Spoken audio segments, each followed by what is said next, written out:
नमस्कार, मराठी मीडियम या यूट्यूब चॅनलमध्ये सर्वांचं स्वागत आहे। तर आजचा टॉपिक आहे परिमिती। मग ती चौरसाची परिमिती असो, आयताची असो किंवा वर्तुळाची असो। तर परिमिती म्हणजे काय? तर बंद आकृतींच्या सर्व बाजूंच्या लांबींची बेरीज म्हणजे त्या आकृतीची परिमिती। मग त्यामध्ये कोणतीही आकृती येऊ शकते ज्याच्या आपल्याला काय करायचे आहेत, कडा, ज्या कडा आहेत त्यांची बेरीज करायची आहे, त्याला आपण त्या आकृतीची परिमिती असे म्हणतो। तर पहिल्यांदा जर आपण पाहिलं तर पहिल्यांदा आपल्याला चौरसाची आकृती दिसतीये ज्याच्यामध्ये सर्व बाजू काय असतात, समान असतात। आणि ज्यावेळेस सर्व बाजू समान आहेत म्हणजे आपण तिथे काय करणार आहे, सर्व बाजूंची बेरीज करणार आहोत।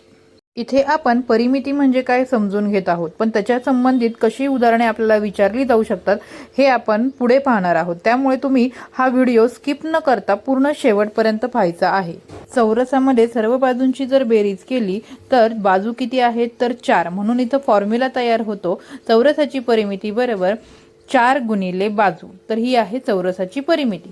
त्यानंतर दिलेले आहे आयताची परिमिती। तर आयताची परिमिती म्हणजे काय, तर समोरासमोरील बाजू ह्या आयतामध्ये काय असतात, समान असतात। म्हणजे यांची सगळ्यांची जर म्हणजे 2 लांबी 2 रुंदी, लांबी म्हणजे एल, रुंदी म्हणजे ब्रेड, तर या दोघांची जर बेरीज केली तर आपल्याला उत्तर मिळणार आहे आयताची परिमिती। मग आपल्याला 2 वेळा लांबी अधिक 2 वेळा रुंदी हे करावं लागेल। मग आपण काय करणार आहोत, 2 कॉमन जर काढला तर काय फॉर्म्युला तयार होईल आपला, तर आयताची परिमिती बरोबर 2 ब्रॅकेटमध्ये लांबी अधिक रुंदी।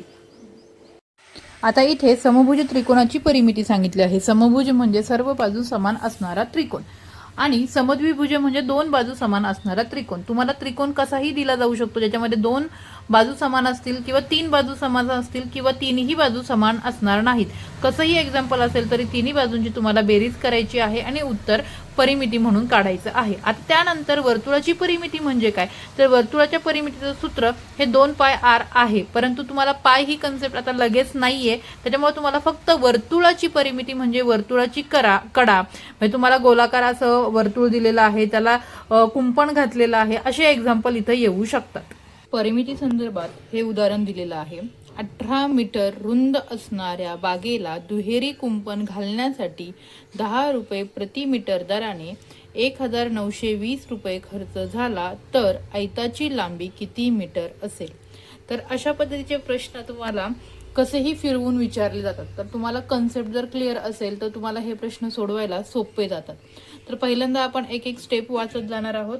18 मीटर रुंद असणाऱ्या बागेची, आता रुंद म्हणजे काय, तर रुंदी। तर इथं तुम्हाला आयताची काय दिलेली आहे, रुंदी दिलेली आहे 18 मीटर सांगितलेली आहे, त्याची लांबी काढायला सांगितलेली आहे आणि त्यांनी म्हटलंय तर दुहेरी कुंपण घालण्यासाठी 10 रुपये प्रति मीटर म्हणजे एका मीटरची किंमत किती दिलेली आहे, प्रति मीटर म्हणजे एका मीटरला किती खर्च आहे की 10 रुपये। तर याप्रमाणे किती खर्च झालेला आहे, तर 1920। तर खर्च झालेला आहे 1920 रुपये। एका मीटरला जर 10 रुपये असतील तर 1920 रुपयांना किती मीटर असतील, तर हे आपल्याला इथे काढायचं आहे। म्हणून मी इथे क्वेश्चन मार्क दिलाय। 1 मीटरला 10 रुपये तर 1920 रुपयांना किती मीटर असेल। मग आपण इथे काय करतो, तर तिरकस गुणाकार। 1920 म्हणजे किती येणार आहे, 1920। आता जे छेदामध्ये आहे हे जे 10 गुणिले क्वेश्चन मार्क, तर इथं फक्त आपण काय लिहिणार आहोत, तर 10च लिहिणार आहेत। क्वेश्चन मार्क हा समोर येईल। तर क्वेश्चन मार्क म्हणजे काय येणार आहे, तर 0 0 जर कॅन्सल केलं तर आपल्याला क्वेश्चन मार्क म्हणजे आपण काय केलेलं आहे, कशाची किंमत काढलेली आहे, तर किती मीटर पाहिजे हे आपल्याला हवं आहे। तर त्याचं उत्तर किती मिळणार आहे आपल्याला, 192 मीटर। कुंपण घालण्यासाठी काय वापरलेली आहे आपण, तर दुहेरी कुंपण घालण्यासाठी तर आपण तार वापरलेली आहे, तर ती तार 192 मीटर एवढी आपल्याला लागलेली आहे। त्याला आहे दुहेरी कुंपण। दुहेरी कुंपण घालण्यासाठी आपल्याकडे 192 मीटर तार मिळालेली आहे। दुहेरी पदरी म्हणजे दुहेरी म्हणजे काय की 2 पदर, 2 वेळा जर राऊंड मारला तर आपल्याला किती तार लागतीये, तर 192 मीटर एवढी तार लागत आहे। तर आपल्याला परिमिती काढायची आणि परिमिती काढल्यानंतर त्या लांबी जर आपल्याला आयताची लांबी काढता येणार आहे तर त्यावेळेस आपल्याला 2 पदर घेऊन चालेल का तिथे, तर नाही, तर आपल्याला 1 पदरी काढावं लागणार आहे। 1 पदरी म्हणजे ती काय येणार आहे, आयताची परिमिती येणार आहे. मग एक पदरीसाठी किती, सेम आत्ताची कन्सेप्ट जशी वापरली त्याच पद्धतीने आपल्याला इथं तिरका गुणाकार करायचा आहे. जो क्वेश्चन मार्क असतो तो त्याचा, जिथं क्वेश्चन मार्क असतो तर तो आपल्याला नंतर लिहायचा आहे. 192 गुणिले 2 म्हणजे 192 छेद काय येणार आहे, 2 येणार आहे 2 पदरीसाठीचा. म्हणजेच तुम्हाला उत्तर मिळणार आहे इथे तर 96. 2 पदरीसाठी 192 मीटर लागतीये, तर एका पदरीसाठी किती मीटर तार लागणार आहे, तर 96 मीटर तार लागणार आहे. म्हणजे 96 मीटर ही एक पदर ज्यावेळेस आपण आयताला गुंडाळला त्यावेळेस 96 मीटर एवढी तार लागतीये. म्हणजेच एक पदरी म्हणजे काय असणार आहे, त्या आयताची परिमिती असणार आहे. हे लक्षात घ्यायचं आहे. आणि आपल्याला उत्तर देखील कशामध्ये विचारलेलं आहे, मीटरमध्ये विचारलंय की सेंटीमीटरमध्ये विचारलेलं आहे, हे सुद्धा व्यवस्थित पाहायचं आहे. आता जर ही आयताची परिमिती झाली तर आयताच्या परिमितीचं सूत्र आपल्याला माहिती आहे, जे आहे आयताच्या परिमितीचं सूत्र. आता आपल्याला किमती माहिती आहे तर आपण किमती याच्यामध्ये टाकून देऊयात. काय किंमत आहे, तर परिमितीचं सूत्र बरोबर 96 बरोबर आपल्याला लांबी काढायची आहे, त्याच्यामुळे लांबी आहे तशीच ठेवणार आहे. रुंदी आपल्याला ऑलरेडी दिलेली आहे पहिल्यांदाच, ती म्हणजे 18. मग आता इथं कॅल्क्युलेशन कसं करायचं, हे कॅल्क्युलेशन मुलांना जमणं खूप गरजेचं आहे. आता 2 हा ब्रॅकेट दिलेला आहे, इथं गुणाकाराचं चिन्ह जरी दिसलं नाही तर तिथं त्या दोघांचा काय असतो, गुणाकार असतो. मग हा 2 पहिल्यांदा आपण काय करायचं आहे, तर बाजूला घ्यायचा आहे छेद 2 बरोबर. या साईडला फक्त काय शिल्लक राहत आहे, तर लांबी अधिक 18. 2नी 96 ला भाग द्यायचा आहे. 48 बरोबर लांबी अधिक 18. हे मी स्टेप बाय स्टेप तुम्हाला का सांगत आहे की तुम्हाला जेणेकरून कळावं, पुढच्या गणितांमध्ये तुम्हाला ते इझी पडणार आहे. आता तुम्हाला लांबी काढायची आहे, हा 18 इकडे फक्त तुम्ही काय करणार आहे, इकडे प्लस आहे, इकडे गेल्यानंतर काय होतं, तो इकडे म्हणजे काय उजवीकडून डावीकडे आणि डावीकडून उजवीकडे ज्यावेळेस जाते त्यावेळेस प्लसचं मायनस होतं, मायनसचं प्लस होतं, तसंच गुणाकाराचा भागाकार होतो आणि भागाकाराचा गुणाकार होत असतो. तर त्यावेळी तुमचं उत्तर काय येईल तर पाहूयात आपण. लांबी बरोबर 30 मीटर हे तुमचं फायनल उत्तर असणार आहे, आयताची लांबी. अशा प्रकारचे आपण अजून गणित पाहणार आहोत ज्याच्यामध्ये सर्व तुम्हाला परिमितीचे रिलेटेड अवघडात अवघड गणित सुद्धा सोपी करून सांगणार आहोत. तर तुम्ही व्हिडिओ पूर्ण पाहायचा आहे. तुम्हाला व्हिडिओ आवडला असेल तर लाईक, शेअर आणि सबस्क्राईब करायला विसरू नका. त्रिकोणाच्या परिमितीच्या संदर्भात आहे. एका त्रिकोणाच्या बाजू अनुक्रमे अर्धा मीटर, 25 सेमी व 30 सेमी आहेत, तर त्याची परिमिती किती. गणित एकदम सोपं आहे, परंतु जर तुम्ही हे व्यवस्थित जर लक्ष देऊन वाचलं नाही तर तुमचं हे गणित चुकू शकतं. तर पहिल्यांदा आपल्याला त्रिकोणाच्या बाजू किती असतात, तर 3 बाजू म्हणजे 3 मेजरमेंट इथे तुम्हाला दिलेले आहेत. पण एक जे मेजरमेंट आहे तर व्यवस्थित पहा, अर्धा मीटर, 25 सेमी आणि 30 सेमी. आता हे दोन्ही जे एकक आहेत ते सेमी मध्ये दिलेले आहेत, तुम्हाला उत्तर सुद्धा सेमी मध्ये काढायला सांगितलेलं आहे. मग इथं अर्धा मीटर, मग तुम्हाला हे माहिती पाहिजे की 1 मीटर बरोबर किती सेमी. 1 मीटर बरोबर किती सेमी असतं, तर 100 सेमी. 1 मीटर बरोबर जर 100 सेमी असेल तर अर्धा मीटर म्हणजे किती येणार आहे, किती सेमी येणार आहे, अर्धा. मग 100चं अर्ध किती येणार आहे, 50. म्हणजेच तुमचं अर्धा मीटर किती येणार आहे, 50 सेमी. मग डायरेक्टली तुम्ही 50 सेमी अधिक दुसरी बाजू 25 सेमी आणि तिसरी बाजू 30 सेमी. म्हणजेच ही काय असणार आहे, सर्व बाजूंची बेरीज त्रिकोणांच्या म्हणजे त्रिकोणाची परिमिती असणार आहे. जर या सगळ्यांची बेरीज केली तर तुम्हाला त्याचं उत्तर हे सेमी मध्ये परिमिती म्हणून मिळणार आहे. बेरीज ही 105 सेमी असणार आहे, म्हणजे पर्याय क्रमांक 1 हे आपलं उत्तर येईल. पाहूयात, एका आयताची लांबी रुंदीच्या दुपटीपेक्षा 2 ने अधिक आहे. जर रुंदी 8 सेमी असेल तर त्याची परिमिती किती. ज्यावेळेस अशी गणित असतात त्यावेळेस तुम्हाला एकतर लांबी किंवा रुंदी ही एक्झाम्पल मध्ये दिलेली असते आणि दुसरी जी आहे तर ती अशी ट्रिकनी व्यवस्थित अशी दिलेली असते की आयताची लांबी रुंदीच्या दुपटीपेक्षा 2 ने अधिक आहे. हे व्यवस्थित वाचता येते तुम्हाला. लांबी, आयताची लांबी म्हणजे लांबी बरोबर रुंदीच्या म्हणजे काय लिहायचं आपण इथे, रुंदीच्या दुपटीपेक्षा म्हणजे काय, गुणिले 2. तिप्पट असेल तर गुणिले 3, चौपट असेल तर 4 करायचा आहे. 2 ने अधिक म्हटलं की काय करायचं, अधिक 2 म्हणजे +2 करायचं. कमी सांगितलं असेल तर 2 करायचं. अशा पद्धतीने तुम्हाला इथे काय करायचंय ते घ्यायचं आहे. दिलेली आहे रुंदी 8 सेमी दिलेली आहे. ती किंमत टाकून घेऊयात आपण. 8 गुणिले 2 अधिक 2 किती येईल मिळाली आहे तुम्हाला इथे तर 18. मग डायरेक्टली तुम्ही काय करायचंय आयताची परिमितीचं सूत्र वापरायचं आहे. परिमितीमध्ये आपल्याला लांबी आणि रुंदी मिळालेली आहे. लांबी आलेली आहे 18, रुंदी आलेली आहे 8.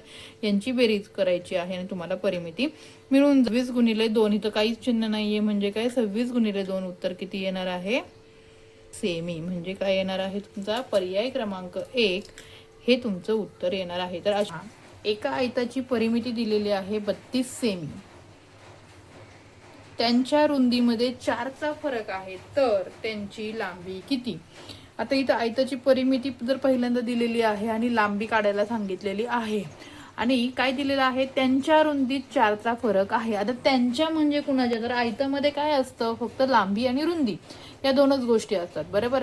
मग त्यांच्या रुंदीमध्ये आता आयताची लांबी ही सर्व जास्त असते रुंदीपेक्षा हे लक्षात यायला पाहिजे ना आपल्याला. तर रुंदीतील फरक किती दिलेला आहे त्यांनी तर 4चा फरक दिलाय. म्हणजे काय दिलंय तर तुम्हाला हे वाक्य कळालं तर तुम्हाला एक्झाम्पल सोडवणं एकदम सोपं जाणार आहे.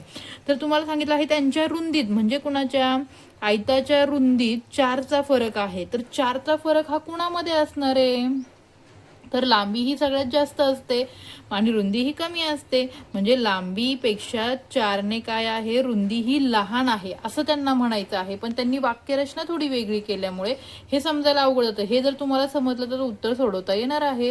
तर त्यांच्या रुंदीमध्ये 4चा फरक आहे. त्यांच्या म्हणजे कुणाच्या तर लांबी आणि रुंदीमध्ये 4चा फरक आहे असं जर दिलं असतं तर तुम्हाला इझिली समजलं असतं. परंतु फक्त त्यांच्या दिल्यामुळे आता त्यांच्या म्हणजे कुणाच्या तर त्या दोघांमध्ये लांबी आणि रुंदीमध्ये 4चा फरक आहे. म्हणजे रुंदी ही 4ने लांबीपेक्षा काय आहे कमी आहे. तर हे तुम्हाला समजलं म्हणजे रुंदीची किंमत आली लांबी वजा 4.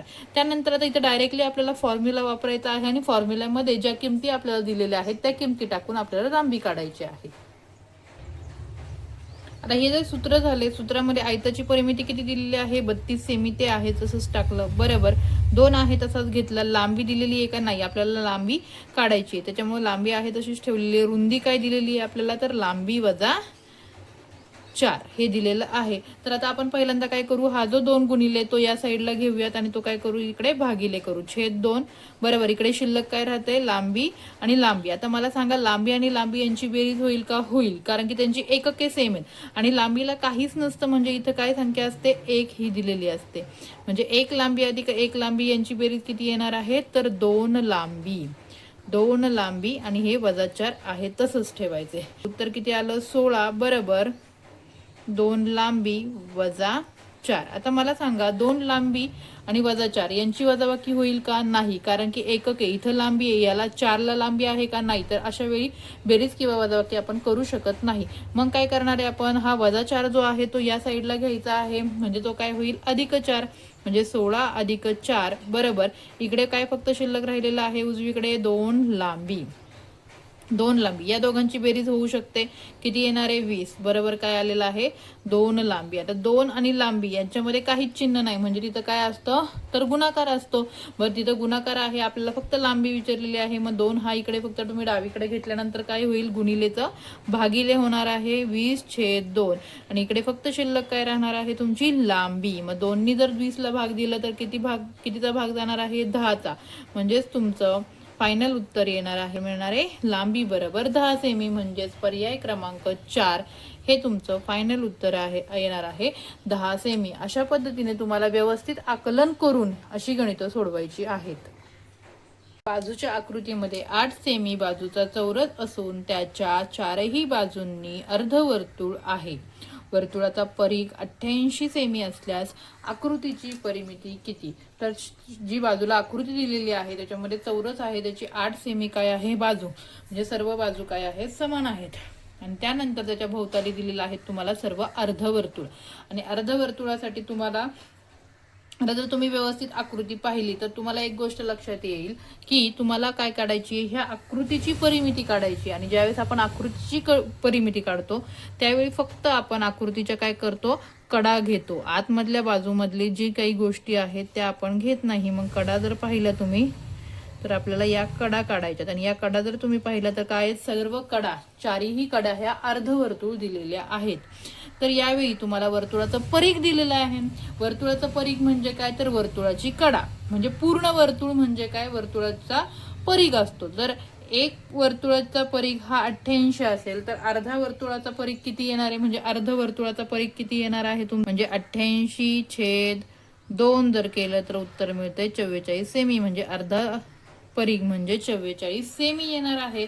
माशी आपल्याला अर्धवर्तुळ किती दिलेली आहेत 1 2 3 4 म्हणजेच तुम्ही काय करणार आहात इथे गुणिले किती करणार आहात 4 44 गुणिले 4 केल्यानंतर आपल्याला 76 सेमी. या गणितामध्ये तुम्हाला चौरसाची बाजू जरी दिली असेल तरी पण त्याचा आपल्याला इथे काहीही संदर्भ घ्यायचा नाहीये. अशी गणितामध्ये तुम्हाला कन्फ्युजन करण्यासाठी काही गोष्टी दिल्या जातात परंतु त्या आपल्याला तिथं इन्क्लूड न करता फक्त आपल्याला आकृतीचा जर परिघ काढायचा असेल तर अशा पद्धतीने आपण ते सॉल्व्ह करणार आहोत.